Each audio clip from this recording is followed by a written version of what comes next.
Hi, എല്ലാവർക്കും നമസ്കാരം. അപ്പോൾ ഇന്ന് ചെയ്യാൻ പോകുന്ന വീഡിയോ നമ്മുടെ എട്ടെടുക്കുന്ന ഒരു ദൃശ്യമാണ്. RTO ഓഫീസിൽ ചെന്ന് ഡ്രൈവിംഗ് ടെസ്റ്റിൻ്റെ സമയത്ത് നമുക്ക് എട്ടെടുക്കുന്ന ഒരു ദൃശ്യമാണ് ഇന്ന് എടുക്കാനായിട്ട് പോകുന്നത്.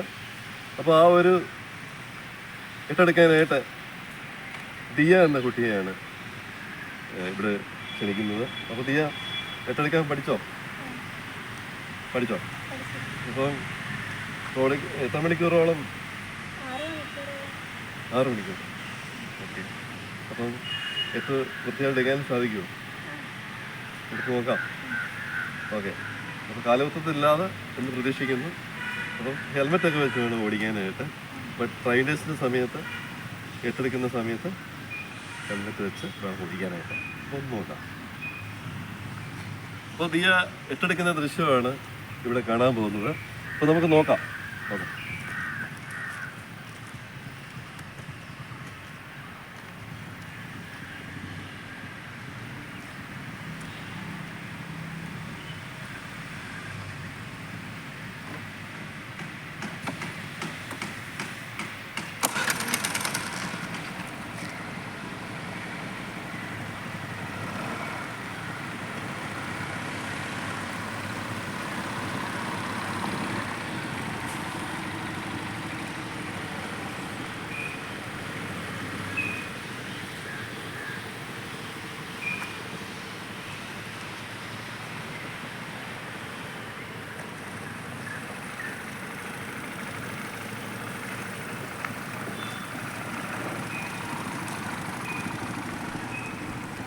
നന്നായിട്ട് തന്നെ എടുത്തു കേട്ടോ, സന്തോഷം.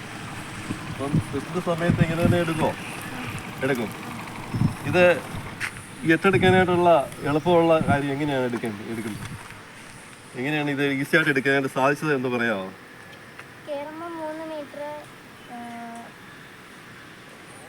3 മീറ്റർ പുറകിൽ നിന്ന് കാരണം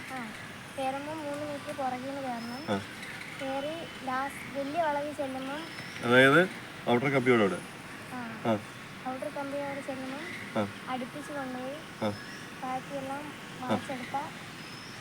ബാക്കിയെല്ലാം എങ്ങനെയാ പോകുന്നത്? സൈഡ് വഴിയാണോ പോകുന്നത്? അത് നടുക്കൂടാണോ പോകേണ്ടത്? കിട്ടും ഈസി ആയിട്ട്. അപ്പോൾ കുട്ടികളെ കേട്ടല്ല, 3 മീറ്റർ ദൂരം തന്നെ നമ്മൾ കയറുന്ന ആളെ വലിയ വളവിൻ്റെ അവിടെ വളച്ചെടുക്കുന്ന സമയത്ത് ഔട്ടർ കമ്പിയോട് ചേർന്ന് നിന്ന് കഴിഞ്ഞാൽ ഈസി ആയിട്ട് എടുക്കാൻ സാധിക്കുമെന്നാണ് ദിയ പറയുന്നത്. അപ്പം ദിയയ്ക്ക് എല്ലാ ആശംസകളും നേരുന്നു. അപ്പം അടുത്ത വീഡിയോയ്ക്കാണ്. ബൈ.